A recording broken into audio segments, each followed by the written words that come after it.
ya watu. Kwa hiyo wanapofanya, kama wanafanya jambo bora kwa ajili ya kutetea klabu, ni jambo zuri sana na tunapaswa kuwaunga mkono sana. Lakini kama wanafanya jambo kwa ajili ya klabu iharibikiwe kwa sababu ya masuala au maslahi yao binafsi, kwa au wanafaidika kutokana na migogoro ile, ni jambo baya sana, na I think karma itawatafuna kwenye hili. Kwa hiyo wafanye jambo ambalo linakwenda kusaidia klabu, kwa sababu wamepewa hiyo dhamana. Kuwa wakali wakati wanatetea maslahi ya klabu yao, kupinga labda chochote ambacho wanaona hakiko sawa, nafikiri ni jambo zuri sana. Lakini kwenda kwa utaratibu ulio sahihi pia ni jambo zuri sana. Kwa hiyo kwa jambo walilofanya la kurudia, wameungana tena, wanakwenda kwa pamoja, kama watapishana na vyovyote vile, nafikiri ni jambo zuri sana kwa maana ya afya ya Simba ambayo inabeba mioyo ya Watanzania na watu wengine wengi sana. Sasa Jembe, hapo watu walijua surprise ni Faisal jezi namba 6. Lakini cha ajabu tajiri amesema pesa iko benki. Sema usajili bado hujaishi, lakini pesa iko benki. Watu wanasema sasa pesa iko benki vipi wakati pesa natakiwa apewe Faisal? Tumuone kwenye jezi nyekundu. Mimi najua, unajua kwenye hili mimi nachojua Faisal ni mchezaji wa Azam mpaka sasa. Na kama wisely talking, professional talking, tunabidi kuheshimu kama mchezaji wa Azam. Na nafasi yake ya kucheza Simba au timu nyingine ipo. Na najua Faisal ni mchezaji anayetakwa na timu zote, sio Simba peke yake. Yanga na wengine na wangetamani kila mtu acheze kwao, kwa sababu ni mchezaji bora, ni mchezaji mzuri. Lakini kwa sababu sasa hivi ni mchezaji wa Azam, kama klabu zimeshindwa kumpata katika wakati huu, basi tuheshimu kama ni mchezaji wa Azam, na tuheshimu na yeye pia kwamba anaitumikia klabu yake ya Azam. Tumwache mpaka siku tutakaposikia wamemsajili, kwa sababu watakao kuja kutoa taarifa ya usajili kuhusiana na Faisal, kama wamemsajili ni Simba watasema, kama wamemsajili Yanga watasema. Sisi kazi yetu kusikiliza na kumwombea Fei mazuri kwenye kila hatua ambayo anakwenda, kwa sababu ni kijana wa Kitanzania, amekuwa akiliwakilisha taifa letu vizuri, klabu zetu vizuri. Kwa hiyo tunapaswa kumuunga mkono. Sasa Jembe, kwa namna ulivyoona Simba timu yao ilipocheza katika siku ya Simba Day, lakini pia unaweza kwa uchache ukazungumzia performance ya Ahmed Ally, namna alivyoingia kuwachukua Simba mnyama kuja kukutana na Simba binadamu ama Simba team. Unazungumziaje? Lakini kwa timu yao inakupa matumaini ya kuona Simba inaenda kufanya vizuri kama ambavyo Mo Dewji alivyozungumza, anaiona Simba kufanya kuchukua kombe la Afrika. Kwa Ahmed, mimi nimekuwa nikisema mara zote, na ni vigumu pia kubaliwa kwa sababu ndani yake kunakuwa katikati kuna ushindani. Bahati nzuri mimi Ahmed ni na Ali hata na Haji ni kati ya ni watu ambao nimefahamiana nao kabla hawajawa wasemaji wa klabu ya Simba. Haji akiwa rafiki yangu miaka hiyo, akiwa mwandishi, na ni kati ya waandishi wa zamani bora. Alafu nafikiri Haji ni zaidi ya age yangu mimi. Alafu Ahmed na Ali alipita hapa Global, ingawa kwa kipindi kifupi, lakini alikuwa pia Global Habari Corporation ambako mimi ndo nimeanzia. Kwa ni mtu ambaye nimezungumza naye mara nyingi sana. Ahmed akiwa Star Times, anaijua ile ambition yake. Kila mtu ana mchango wake, lakini to be honest, Ahmed amekuwa mbunifu sana, na kwangu namuona kama ndiye kijana amefanya vizuri sana kwenye tasnia. Haji amekuwa ni yule mtu ameamsha ya tasnia ya wasemaji, kati ya wasemaji wa kwanza ambao wameleta thamani kubwa kwenye wasemaji wa clubs. Lakini Ahmed amekuja kuiheshimisha zaidi, lakini amekuwa gumzo na amefanikisha vizuri zaidi. Mfano, nimemwona Ali akitambulisha kwa mara ya kwanza, na ndoto yake ilikuwa ni kutambulisha. Nafikiri amefanya vizuri, lakini kwenye level ambayo ukimwangalia unasema anatakiwa aende akajifunze zaidi na zaidi, akajiimarishe zaidi na zaidi. Amefanya vizuri kwenye level yake ya mwanzo, si ndio? Kwa sababu ndio ameanza. Lakini unamuona Ahmed akiwa anafanya, unaona it's a different level. Na ukiangalia sasa anaweza kama anafanya vizuri kuliko Ali, kwa sababu pia Ahmed amefanya mara nyingi zaidi. Kwa maana yake amejifunza zaidi, ana experience kubwa zaidi ukitaka kumfananisha na Ali. Kwa hiyo hata ile ya kuja na Simba mimi imeni surprise sana. Sikuwa nimetarajia kwamba angeza kuja na Simba. ni sehemu ya ubunifu, ni sehemu ya ubora wake ambao amefanya, lakini ameendelea kuwa bora kwenye shughuli nzima, kwa sababu unaangalia anapokuwa anaisimamia hiyo anaifanya kwa ubora zaidi.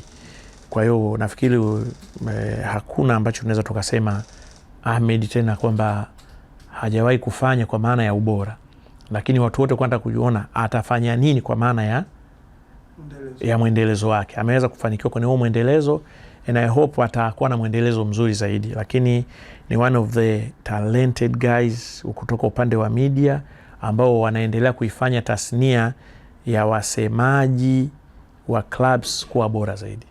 Upande wa timu sasa, kuna nani unaona timu Doumbia bado sio kipenzi, hajawafurahisha wana Simba?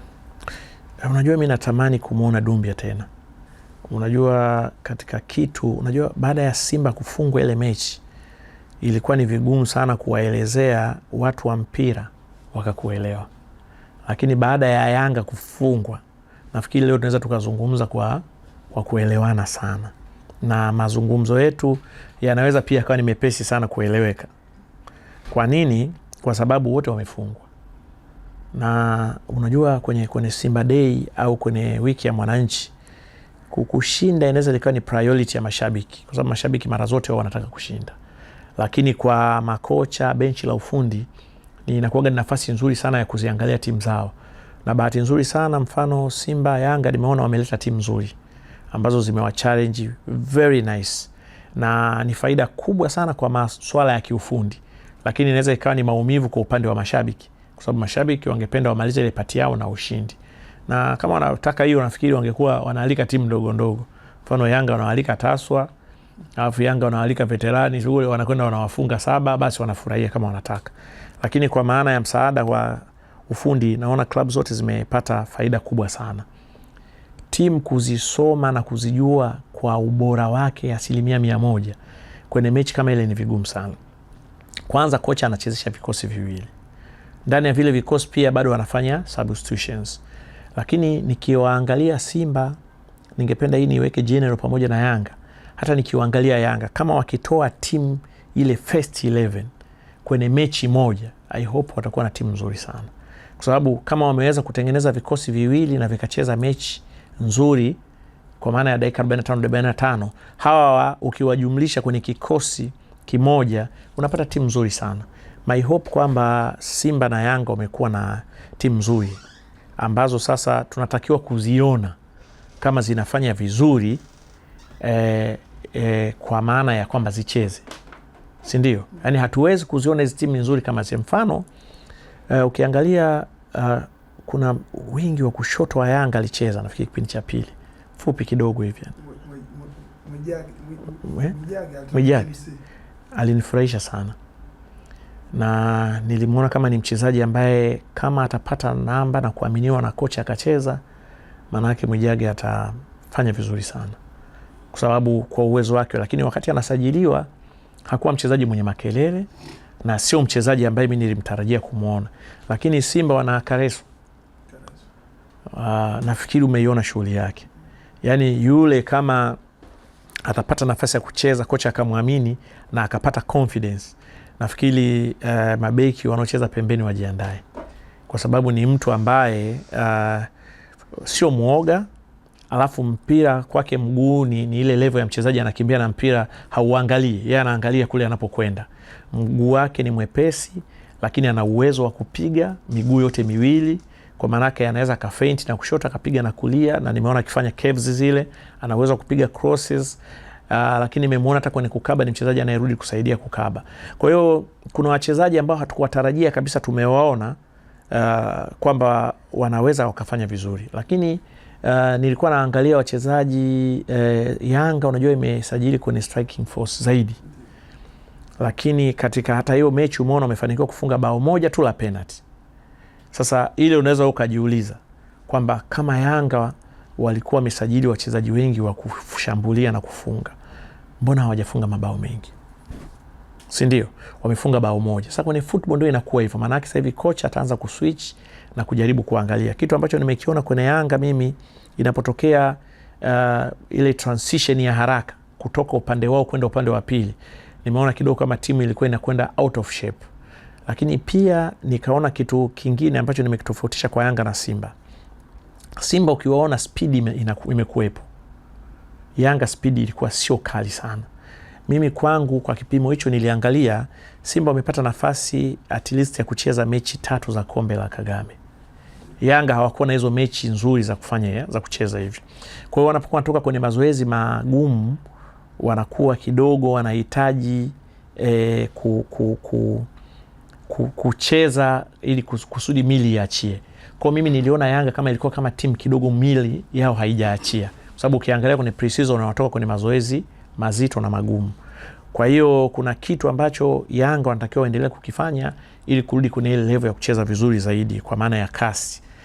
Kwa hiyo mimi bado naona kama timu zote zitakuwa nzuri, lakini zinahitaji kucheza, kwa maana zinahitaji muda, na mechi ya dabi inayokuja pia itatupa majibu ya vitu vingi.